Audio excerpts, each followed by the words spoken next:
My name is Maya, and I am 34 years old. 4 months ago, I was sitting in my sister's living room holding my newborn niece when my husband called and ordered me to come home immediately. He expected me to drop everything and obey, so I did exactly what he asked. I left, but I did not go back to him. I walked away from 6 years of a marriage I did not even realize was destroying me, and that single phone call became the best thing that ever happened to me. Before I share what happened that day, I would love to know where you are watching from. Drop your city or country in the comments below. If stories about finding strength and starting over resonate with you, please hit that like button and subscribe to this channel. Your support means everything. Now let me take you back to where it all began. I grew up in a small town in Ohio. Just me, my little sister Brooke, and our mom. Our father left when I was 12 years old. One morning, he was there eating breakfast with us, and by dinner time, he was gone.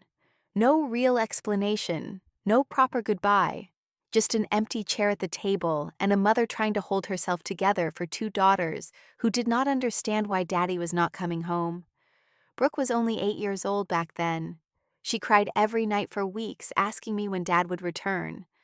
I did not have answers, but I had arms to hold her. I would climb into her bed, pull the covers over both of us, and make up stories about magical places where nothing bad ever happened. I told her about castles in the clouds and princesses who saved themselves. Anything to make her stop crying. Anything to make her forget, even for a few minutes, that our family had just fallen apart. Mom worked double shifts at the hospital as a nurse. She would come home exhausted, her feet swollen, her eyes red, but she never complained. She would kiss our foreheads, ask about our homework, and somehow find the energy to make us dinner. I learned early that women could be strong. I learned that you could be breaking inside and still show up for the people who needed you. As the older sister, I took on responsibilities that most kids my age did not have. I made sure Brooke did her homework. I packed her lunches. I walked her to the bus stop every morning and waited there until the bus came. When kids at school made fun of her secondhand clothes, I was the one who confronted them. When a boy in her class pulled her hair and made her cry, I marched right up to him and told him if he ever touched my sister again, he would regret it. Brooke and I made a pact when we were young. We promised each other that no matter what happened, no matter where life took us, we would always be there for one another. I told her that sisters were forever. I told her that even when I grew up and moved away, even when we both had our own families, she could always count on me. I meant every word. When I turned 18, I moved to Columbus for college. Brooke was 14 then, just starting high school. Those first few months apart were hard on both of us.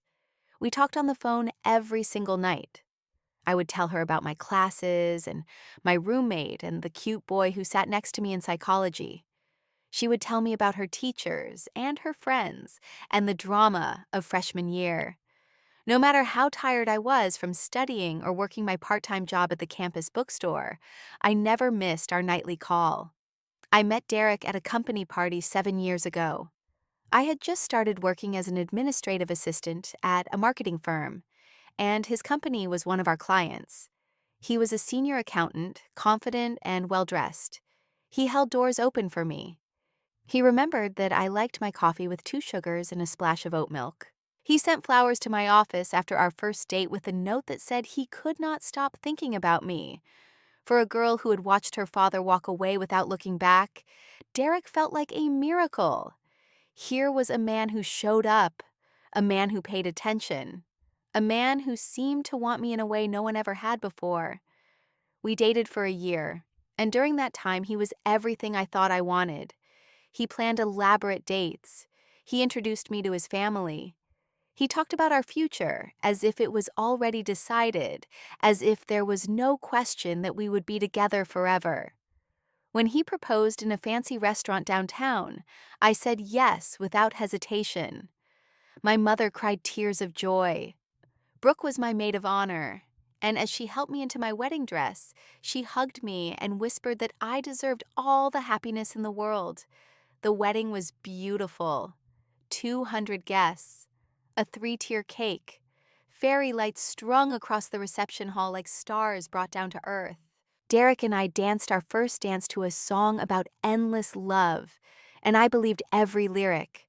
I believed that I had found my person. I believed that all the pain of my childhood, all the abandonment and struggle had led me to this moment, to him. The first signs appeared about 6 months after the wedding. Small things that I explained away. Derek mentioned that I called Brooke too often. He said it in a joking tone, but his eyes were serious. He said he wanted more quality time with just the two of us, that couples needed to prioritize each other. I thought it made sense. I thought he was just being a devoted husband who wanted my attention. So I cut my daily calls with Brooke down to every other day, then twice a week, then once a week. Derek suggested that he should manage our finances. He was an accountant after all he said. It just made practical sense for him to handle the money. He set up a joint account and transferred my direct deposit there. He gave me an allowance for personal expenses, $200 a month. He said it was plenty for anything I might need, and if I needed more, I could just ask him. At first, I did not mind. I had never been great with budgeting, and it felt nice to have someone else handle the bills and the savings and the complicated stuff. But slowly, I started to notice that I could not make purchases without explaining myself. I bought a pair of shoes on sale once, and Derek asked why I needed new shoes when I had a closet full of them. I went out for coffee with a coworker, and he wanted to know why I was wasting money on overpriced lattes when we had a perfectly good coffee maker at home. My friendship started to fade. Not all at once, but gradually. Derek always had a reason why I should skip happy hour with my coworkers or miss a birthday dinner with an old college friend. He was tired after work and wanted me home. He had planned a special evening for just the two of us. He did not like one of my friends and thought she was a bad influence. Each time I chose him, each time I let another connection wither, because keeping Derek happy felt more important. I did not see it then. I could not see the pattern forming the walls being built around me one brick at a time. I thought I was being a good wife. I thought I was nurturing my marriage. I thought that this was what love looked like, what compromise required. I had no idea that I was slowly disappearing. 3 weeks before everything changed, Brooke gave birth to her daughter Lily. She sent me a picture from the hospital, her face exhausted but radiant, holding a tiny bundle wrapped in a pink blanket. 6 pounds and 8 ounces of pure perfection. I cried looking at that photo. My little sister was a mother now. The girl I used to tell bedtime stories to had a baby of her own. But the timing was terrible. Marcus Brooks' husband worked for a tech company that was expanding into Asian markets. He had been assigned to lead a project in Singapore, and the trip had been planned for months before they knew Brooke was pregnant. They thought he would be back in plenty of time. But babies have their own schedules, and Lily arrived 2 weeks early. Marcus had to leave when Lily was only 5 days old, 2 months overseas. No way to postpone. Brooke tried to manage on her own. She insisted she would be fine. But when she called me at 2 in the morning, her voice cracking with exhaustion, I knew she was lying. She had not slept more than 2 hours at a stretch in 18 days. She was struggling to breastfeed. Lily had colic and cried for hours every evening. Our mother had passed away from cancer 2 years before, so Brooke had no one else to turn to. I listened to her sob through the phone, heard my niece wailing in the background, and my heart shattered. I told Brooke I would be there. I told her to hold on, that her big sister was coming. That night, I approached Derek carefully. I waited until he had eaten dinner and was relaxing on the couch. I sat down beside him and explained the situation. Brooke was alone with a newborn. Marcus was across the world. She was barely surviving. I asked if I could go stay with her for 1 week to help her get back on her feet. Derek did not respond right away. He stared at the television screen even though he had muted the sound. When he finally spoke, his voice was flat. He asked who would take care of things at home while I was gone. Who would cook his meals? Who would clean the house? I had prepared for this. I told him I would spend the next few days making freezer meals. Lasagna, soup, casseroles, everything he would need for a week ready to just heat up. I would clean the house top to bottom before I left. I would do all the laundry. He would barely notice I was gone. Derek sighed heavily, as if I had asked him for something unreasonable. He said I always put Brooke first. He said I cared more about my sister than I did about my own husband. I tried to stay calm. I told him that Brooke was family, that she needed me, that this was temporary. Just 1 week, 7 days. Finally, he agreed. But there were conditions. He held up his fingers and counted them off one by one. 5 days maximum, not 7. I had to call him 3 times a day, morning, afternoon, and evening. I was not to spend any money except for gas to get there and back. And I had to understand that this was a special exception, not something that would become a regular occurrence. I agreed to everything. I was so grateful that he was letting me go, that I did not stop to think about how strange it was to need permission. I did not question why my husband was treating a visit to my struggling sister like a prison furlough. I just thanked him and started making freezer meals. The drive to Brooke's house took 2 hours. I spent most of it rehearsing what I would say to her, how I would help, what tasks I would prioritize. But nothing prepared me for what I found when I arrived. Brooke answered the door looking like a ghost of herself. She had lost at least 10 pounds since I had seen her at the baby shower. Her hair was matted and pulled back in a messy knot. Dark circles under her eyes made her look like she had not slept in years rather than weeks. She was still wearing the same sweatpants and stained t-shirt she had on in a photo she texted me days ago. The house, usually spotless because Brooke had always been the neat one between us, was in chaos. Dishes piled in the sink, some growing mold. Laundry spilled out of baskets in the hallway. Empty formula cans and dirty bottles covered the kitchen counter. The smell of sour milk hung in the air. Brooke burst into tears the moment she saw me. She fell into my arms and sobbed against my shoulder, saying she was so tired. She said she did not know being a mom would be this hard. She said she felt like she was failing at everything. I held her tight and stroked her hair the way I used to when we were kids. I told her she was not failing. I told her that she was doing an impossible job without any help. I told her I was here now and everything was going to be okay. I sent her straight to bed. Practically had to push her into the bedroom. Then I picked up baby Lily from her bassinet. My niece was so small, so fragile. She had Brooke's nose and Marcus's dark eyes. She looked up at me with that unfocused newborn gaze, and I fell completely in love. For the rest of that day, I worked nonstop. I washed dishes, I did laundry. I scrubbed the kitchen until it sparkled. I made a huge pot of chicken soup and stored half in the freezer. Between tasks, I fed Lily, changed her diaper, and rocked her when she fussed. By midnight, the house was transformed, and my sister had gotten her first real sleep in weeks. I called Derek that night to check in. He answered on the 5th ring, his voice cold. He asked if I had made it safely, though the question sounded more like an accusation than concern. I told him yes, and I described how bad things were, hoping he would understand why this mattered so much. He interrupted me. He said he did not need the details. He just needed to know I was keeping my end of the bargain. Then he hung up without saying goodnight or that he loved me. I sat in Brooke's dark living room, the phone still in my hand, and felt something shift inside me. A tiny crack in the wall I had built to convince myself my marriage was normal. On the 2nd day, I woke before dawn to Lily's cries. I had set up a little station in the living room, a bassinet, a stack of burp cloths, bottles lined up and ready. I had told Brooke to sleep through the night and let me handle everything. She deserved at least one full night of rest. Lily settled after her bottle, and I sat in the rocking chair watching the sun rise through the window. The neighborhood was quiet. Cardinals sang in the tree outside. It was peaceful in a way my own home never felt. Derek called at exactly 6 in the morning. Not a minute before, not a minute after. I jumped at the sound, careful not to wake the baby or my sister. He wanted to know what I was doing.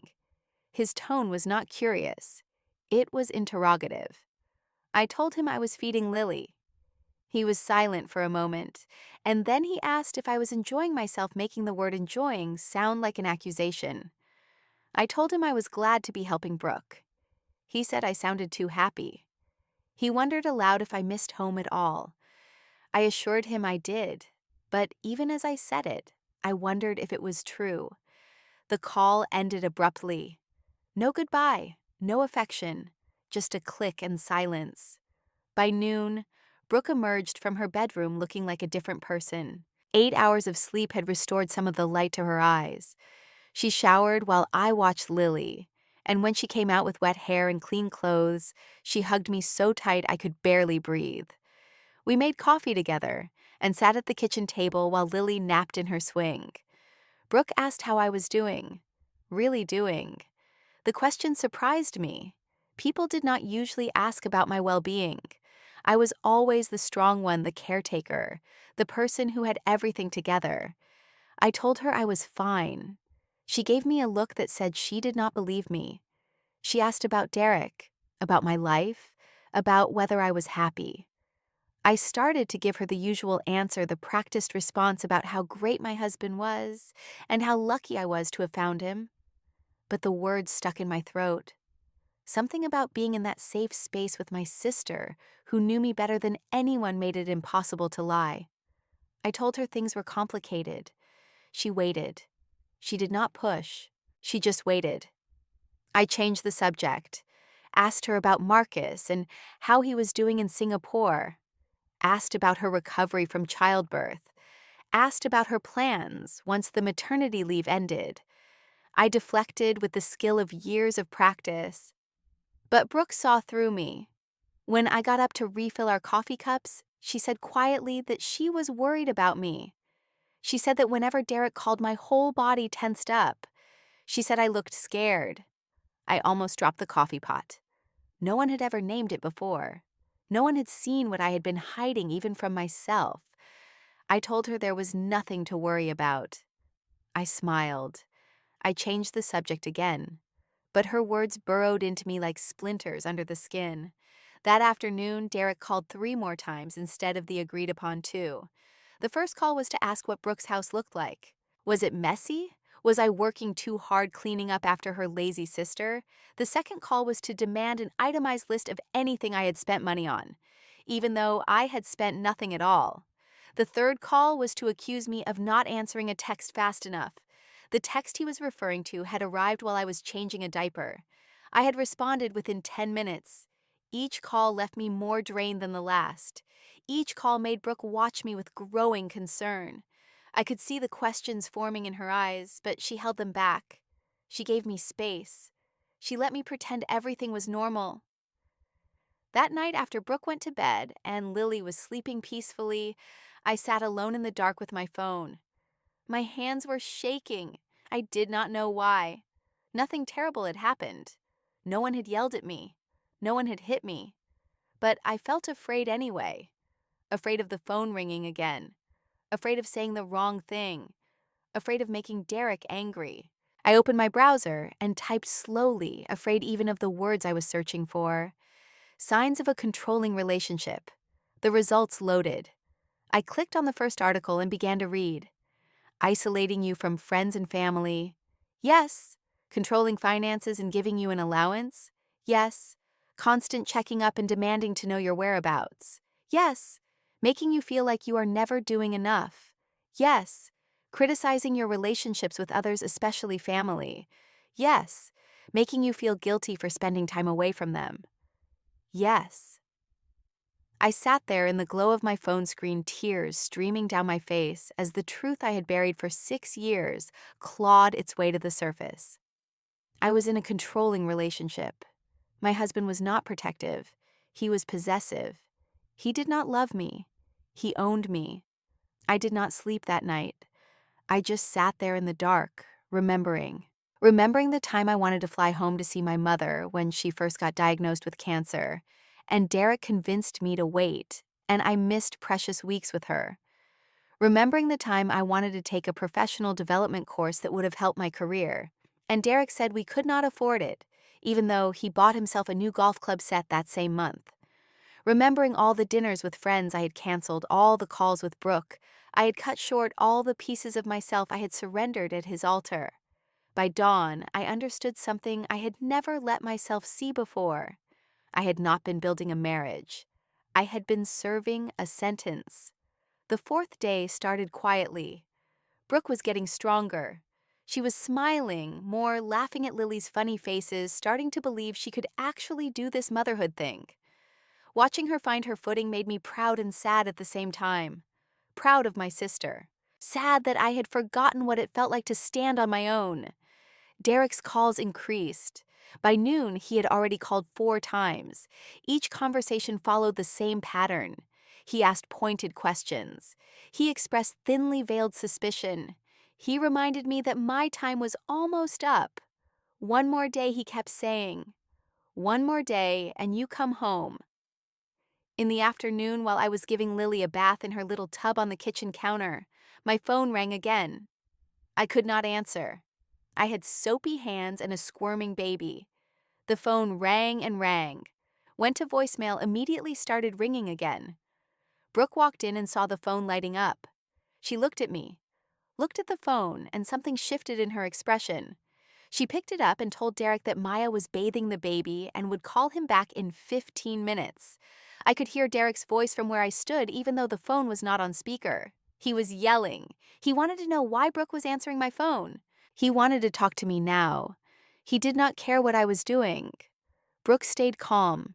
She repeated that I would call him back soon. Then she hung up. When she turned to me, her face was pale. She asked me if that was how he always talked. I had no answer. Or rather, the answer was yes, but I had never heard it from outside my own head before. I had never had a witness to the tone, the anger, the entitlement. Lily started crying from the cold. I focused on wrapping her in a towel, drying her gently, avoiding Brooke's eyes. But my sister was not going to let this go. Not anymore. After Lily was dressed and settled, Brooke sat me down. She held my hands and asked me to tell her the truth. All of it. And somehow sitting there in her living room with the late afternoon light coming through the curtains and my niece cooing in her bouncer, I finally told someone the truth. I told Brooke about the money, about the control, about the isolation, about the way Derek made me feel small and stupid and grateful for any scrap of kindness, about how I walked on eggshells every day, never knowing what would set him off, about the guilt I carried for not being a better wife, even as some part of me knew I was being a perfect prisoner. Brooke cried.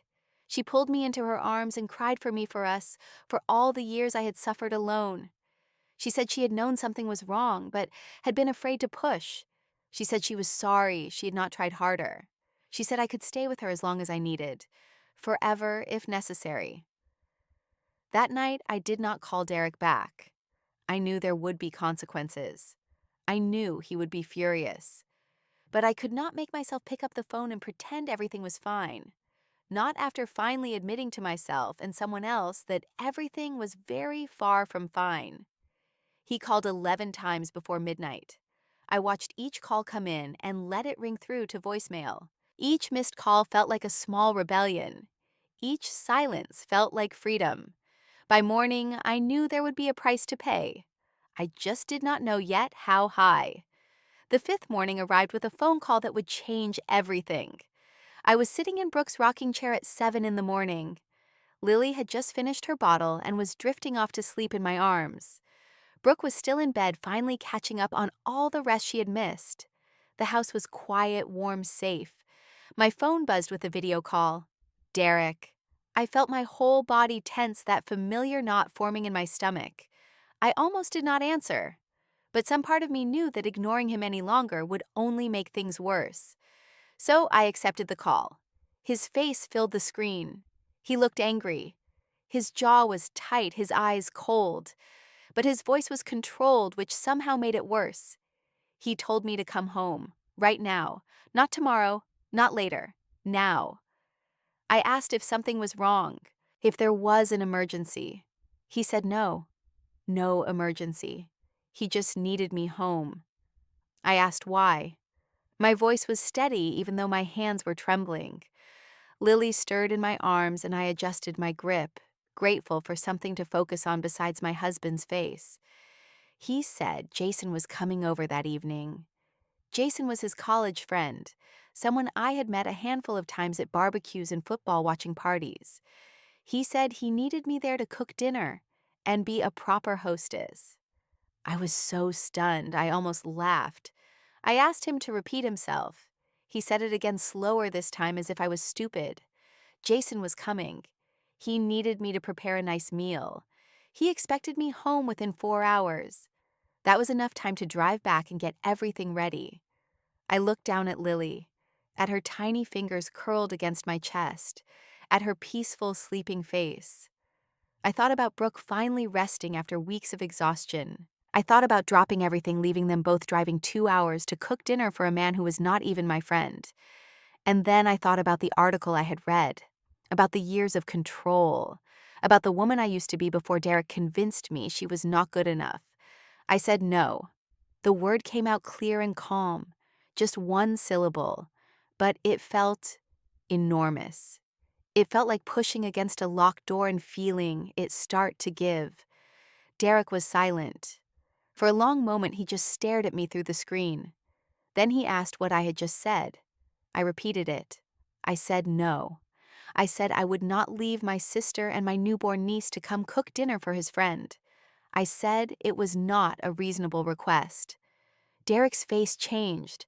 The mask of control slipped and I saw the rage underneath. He told me I was being selfish. He told me I was disrespecting him. He told me that if I did not get in my car within the next 30 minutes, there would be consequences. I asked what kind of consequences. He said he would cancel my credit card, he would cut off my phone service, he would lock me out of the bank account, I would be stranded there with nothing. Is that what I wanted? I felt the fear rise in my throat.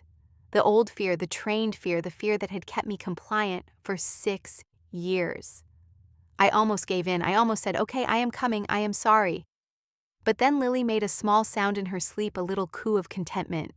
And I looked at her and thought about what kind of example I wanted to set. I thought about what I would tell her someday if she was in a relationship like mine. I thought about what my mother would say if she could see me now. I looked back at the screen.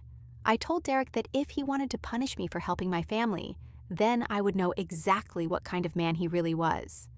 Then I ended the call. My hands were shaking so badly I almost dropped the phone. I sat there in the rocking chair, or heart pounding, waiting for the sky to fall. 10 minutes later, I tried to log into my bank account.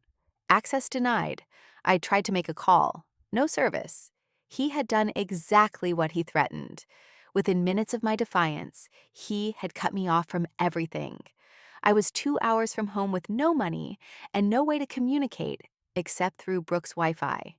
I sat down on the floor of the living room and cried, not because I regretted standing up to him, but because I finally understood how trapped I had been all along. The control had been so complete that I had not even known the extent of my captivity until he demonstrated it. Brooke found me there 20 minutes later. She had heard me crying from the bedroom. When I told her what happened, her face went through several emotions in rapid succession: shock, anger, determination. She hugged me and said we would figure this out together. She said I did not need Derek's money or Derek's permission. She said I was going to be okay. Then she called Marcus. Even from Singapore, even in the middle of the night for him, Marcus jumped into action. As someone who worked in information technology security, he knew how to navigate complex systems. He told Brooke to put the phone on speaker so I could hear. An hour later, Marcus called back with news that made my blood run cold. He had looked into some things, made some calls to contacts who owed him favors. What he found was worse than anything I had imagined. Derek had not just been controlling our money, he had been stealing it. For 4 years, he had been transferring funds from our joint accounts into a private account I knew nothing about. Thousands of dollars every month siphoned away, while he gave me a $200 allowance and made me feel guilty for buying coffee. But that was not all. Marcus had discovered that Derek had opened a credit card in my name. A card I had never seen, never applied for, never used. That card had a balance of $43,000. I was apparently in massive debt and had no idea. And there was more. A year ago, Derek had purchased a small condo across town. The down payment came from our joint savings. The mortgage was in his name only. He had bought property with our money and kept it entirely separate from me. I listened to Marcus explain all of this, and I felt like I was hearing about a stranger. Who was this man I had been married to for 6 years? Who was this person I had shared a bed with, eaten meals with, built a life with? I did not recognize him at all. The manipulation had been so thorough, so calculated. He had not just controlled me, he had set me up to be completely dependent on him, while secretly building an escape route for himself. He had planned for a future that did not include me, funded by money that was half mine. When Marcus finished talking, Brooke looked at me with fire in her eyes. She said this was not just control. This was fraud. This was criminal. And he was not going to get away with it. That night, I did not sleep, but not from despair. I stayed awake because I was planning. Brooke brought me a notebook and a pen. Together, we sat at the kitchen table after Lily was down for the night, and I wrote down everything I could remember about our finances. Every account I knew about, every statement I had seen, every purchase Derek had questioned me about, while apparently spending freely himself. Then I remembered something. Before I married Derek, when I was fresh out of college and fiercely independent, I had opened a small savings account at a local credit union. My emergency fund, I called it. I had deposited a little bit from each paycheck for 2 years before meeting Derek. When we got married, and he insisted on consolidating everything I had forgotten about that account, it had such a small balance compared to what we were combining that it did not seem worth mentioning. I logged into the credit union website using Brooke's computer, held my breath, entered my old credentials. It worked. The account was still there, still in my name only. Derek did not know it existed. The balance showed $3,214.67. Not a fortune, but enough. Enough to survive on while I figured out my next move. Enough to prove to myself that I was not completely helpless. Brooke hugged me when I showed her. She said it was a sign that even past Maya had been preparing for this moment without knowing it. The next morning, Brooke connected me with a friend of hers named Amanda. Amanda was a divorce attorney who had handled several cases involving financial abuse. When Brooke explained my situation over the phone, Amanda cleared her afternoon schedule to meet with me. We talked for 3 hours. Amanda listened to everything: the control, the isolation, the financial manipulation, the secret accounts and properties and debt. She took detailed notes and asked careful questions. When I finished, Amanda looked at me with a mix of compassion and professional determination. She told me that what Derek had done was not just grounds for divorce, it was potentially criminal. Financial abuse, identity theft, fraud. She said I had options.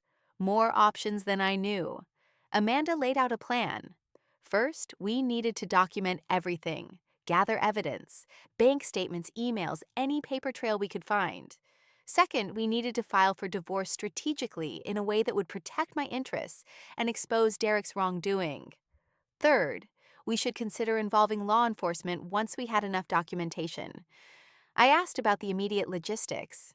I still had no access to money except my secret account. My phone was still cut off. I was essentially a refugee in my sister's home. Amanda smiled grimly. She said we would handle all of it. She worked with clients in my situation all the time. She would file an emergency motion for temporary support. She would freeze the assets before Derek could drain them further. She would make sure I had what I needed to survive this. Over the next week, I transformed from a victim into an investigator. Marcus, working remotely from Singapore, helped me access old email accounts I had not checked in years. There, I found statements Derek had forwarded to himself and forgotten to delete, confirmations of transfers, evidence of the condo purchase. I documented everything, organized it chronologically, built a case file that made Amanda's eyes widen when she reviewed it. Meanwhile, Derek kept trying to reach me. He could not call directly since he had cut my phone service, but he sent emails, texts through apps that worked on Wi-Fi. Each message followed a predictable pattern. First came the demands, then the threats, then the bargaining, then the accusations, then back to demands. He cycled through the stages of manipulation like a broken record. He told me I was being hysterical. He told me to come home and we could talk about it like adults. He told me I would never survive without him. He told me I was making the biggest mistake of my life. He told me he forgave me for my little rebellion and was ready to start fresh. I read every message and felt my resolve harden. This was who he had always been. I was just finally seeing it clearly. On the 8th day since I had arrived at Brooks, I made my move. I drove back home, but not alone. Brooke came with me, having arranged for a neighbor to watch Lily for a few hours. 2 police officers met us at the house there to ensure I could safely retrieve my belongings. Amanda had filed a restraining order that very morning, approved by a judge who reviewed the evidence of financial abuse and controlling behavior.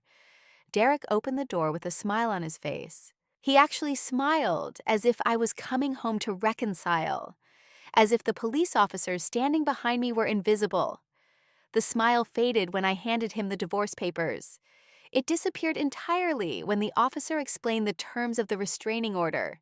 He tried to talk to me, tried to explain, tried to blame, but I did not engage. I simply walked past him into the house I had lived in for 6 years and began packing my clothes and personal documents into boxes Brooke had brought. Derek kept talking the whole time, oscillating between pleading and threatening. He said I was making a mistake. He said no one would believe me.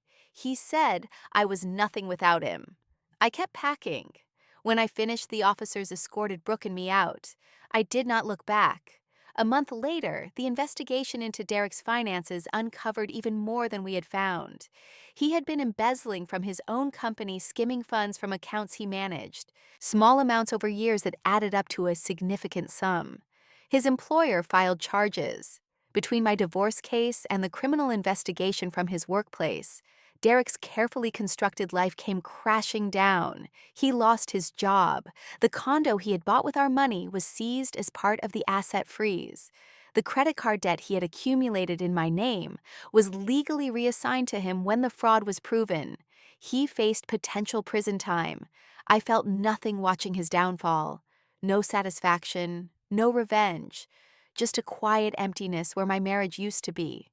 He had built his life on exploitation and lies, and now he was experiencing the natural consequences. I did not need to punish him. He had punished himself.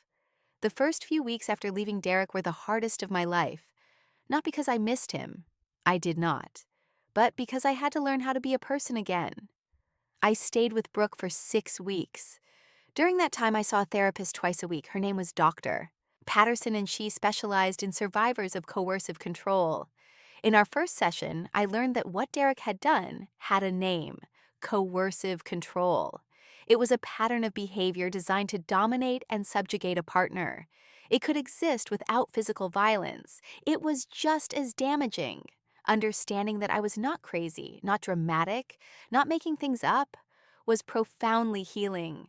Dr. Patterson helped me see that the gradual erosion of my autonomy had been deliberate, that the isolation from friends and family had been strategic, that my confusion and self-doubt were symptoms of the abuse, not character flaws. I cried a lot in those early sessions. I grieved for the years I had lost. I grieved for the woman I might have become if I had recognized the warning signs sooner. I grieved for my mother, who had died while I was too entangled in Derek's control to spend her final weeks by her side. But grief gave way to something else. Slowly, session by session, I began to rebuild. I began to remember who I was before Derek, the woman who had put herself through college, the woman who had protected her little sister, the woman who had believed she could do anything. She was still in there, buried under years of diminishment, but still alive. Marcus returned from Singapore when Lily was 2 months old. By then, Brooke was thriving as a mother, and I was ready to find my own space. Marcus connected me with a friend at a tech company who was looking for a project manager. The interview went well. They offered me a position with a salary 20% higher than what I had earned at my old job, the job Derek had discouraged me from advancing in. I rented a small apartment 10 minutes from Brooke's house. It was nothing fancy. One bedroom, a tiny kitchen, a view of a parking lot. But it was mine. The first space that had been truly mine in 6 years. I furnished it slowly, choosing each piece myself. I bought a yellow couch because I loved yellow, and Derek had said yellow was a childish color. I hung artwork on the walls prints from a local artist whose work made me happy. I filled the windowsill with plants, which Derek had called a waste of time and money.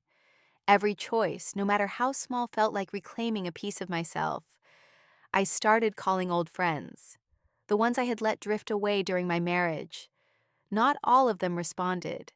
Some had moved on, and I understood. But a few welcomed me back with open arms. We went to brunch on Sundays. We had movie nights. We talked and laughed, and I remembered what it felt like to have a community. I picked up the piano again. I had played all through high school, even performed in a few recitals before Derek told me it was an expensive hobby that did not benefit our household. I found a used keyboard online and started practicing in the evenings. The muscle memory was still there, buried under years of neglect. 3 months after the divorce was finalized, I played a simple piece from memory, Moonlight Sonata, the first movement which I had learned when I was 15. I made mistakes, hit wrong notes, had to stop and start over twice. But I finished. And when the last note faded, I sat at my keyboard in my tiny apartment and felt something I had not felt in years. I felt like myself.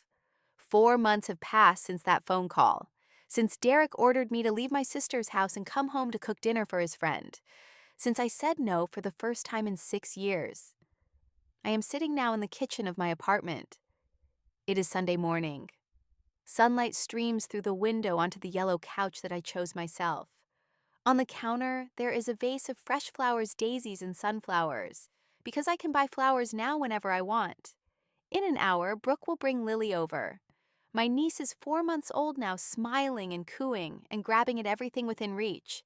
Watching her grow, knowing that she will never see me be small or silenced, is one of my greatest joys. The divorce is final. The financial settlement gave me 60% of the marital assets because Derek was found at fault for fraud and abuse. The debt he created in my name was legally transferred to him. He pled guilty to misdemeanor embezzlement at his former company and received 2 years probation.